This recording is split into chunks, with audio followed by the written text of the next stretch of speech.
আরে সালা, আমার মতো বউ যেন কোনো শত্রুর কপালে না জুটতে বেটাই মনে মনে মনে হয় বলতেছে, এই কোমর বেঁধে বসে পড়ো নাটক দেখার জন্য। আরে সরো, আমার কলিজাকে নিয়ে আমি শপিং এ যাচ্ছি, আমার ইনকামের টাকা দিয়ে ভাবতেছি ঈদে কিছু কেনাকাটা করে দিব। আল্লাহ গো, বেটা আমার কেমনে সহ্য করে। তবে কথা হচ্ছে, যেহেতু আমার ইনকাম মানে আমার অল্প টাকা, এজন্য বলছে এটা বাড়িওয়ালার গরু মানে বাড়িওয়ালার গরু। তো এই যে আমি এখন বলেছি চলো কলিজা আমরা হেঁটে যাবো, কই হ্যাঁ হেঁটে যাবো মানে বাইক নেই না, বাইকের তেল খরচ করা যাবে নাকি? বউ কেনাকাটা করে দিবি ফিরি, কোনো রিক্সাতে উঠা যাবি না, কোনো বাইকও নেওয়া যাবে না, টেয়া খরচ হবি না, ফিরি ফিরি কেনাকাটা করবি ফির ডং আও একটা গরু আমার পাশে আরেকটা আও টুকু। সরি ওটা আমার কলিজাম। তবে গরুগুলো মাসাল্লাহ। জামাই আমাকে বলতেছে কি খবর, তুমি সত্যি আমাকে হেঁটে নিয়ে যাবা? অবশ্যই। তবে পরে এসে ওকে আমি 10 টাকা দিয়ে বাসে নিয়ে আসছি। তারপর বেড়ারে পটাই পুটাই বললাম চলো কলিজা আমাদের কিছু গ্রোসারি শপিং বাকি, আমরা প্রিন্স বাজারে যাই। বেটাই কই তুমি না আমারে শপিং করাইতে দাও, পিছনে মুখটা কেমন করছে, চুপ থাকা, বাসার কেনাকাটা করা লাগবি না। তো এইগুলোর টাকা অবশ্য সে দিয়েছে, বলতেছে কি খবর তুমি না বলে আমাকে কেনাকাটা করে দিবা।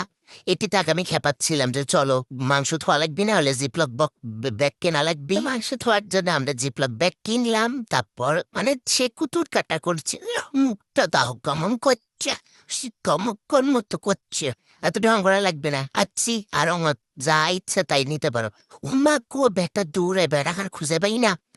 উমা গো একলা একলা পছন্দ করেছি, মনসিক টিয়া দিয়ে কিনবি তো ঢং দাও, আমি যা তুমি তাই নিবা। আল্লাহ গো ভালো লাগিচ্ছে রাহু। তবে কথা হচ্ছে বেড়াক 2 মিনিট আরো মত থাকি দিন আসে কয় কি মা তুমি আমার ভিডিও করেছে এটা পছন্দ করে দাও না।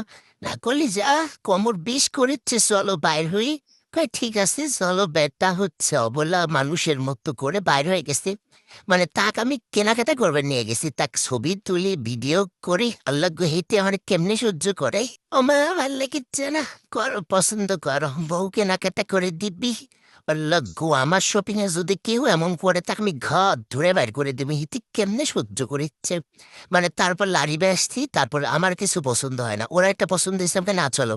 পরে আবার রিক্সা নিয়ে তাকে নিয়ে আমি 2 নাম্বার আসছি। এই এখন ভদ্র হতে হবে। আবার এক ফলোয়ার আপুর সঙ্গে দেখা হয়েছে, থ্যাংক ইউ আপু। আপু আমাকে আমাকে চিনেনি, ওই যে ওই বেটাটারে চিনছে, চিনে কয় আপু আমি আপনার ভিডিও দেখি, থ্যাংক ইউ আপু, অনেক ভালো লাগছে দেখা হয়ে। আমি চাই তোমাদের সঙ্গে এভাবে দেখা হোক। এই বাতো ও মা গো, বেটা ইটি রুমটাতেই কালা, মানে কি কম ওই মানে ওই ওই ওই ছোট রুমটা ঢুকছে আর বাইর হচ্ছে না। এরার পর একটা ট্রায়াল করে বুঝছে গো, আর ট্রায়াল করো না, হ্যাঁ সব মানাচ্ছে তোমাকে না গো, আমার সঙ্গে আবার কিছুই মানায় না। মানে আমার না মন চাচ্ছিল না, আমার টিয়াটা খরচ হয়ে যায়। আচ্ছা তাহলে বেটা যে প্রতি মাসে আমার পিছনে এত খরচ করে, তুই যে দেখ গর্জু, মানে আমরা বাসায় চলে আসছি সত্যি কিছু কিনে দেয়নি। তারপর মানে আসলে আমার কিছু পছন্দ হয়নি, তারপর বললাম চলো কলিজা তোমাকে আমি চটপটি খাওয়াই। তো যাই হোক, তোমার কইতে এটি কোনো দোষটা কার বেশি?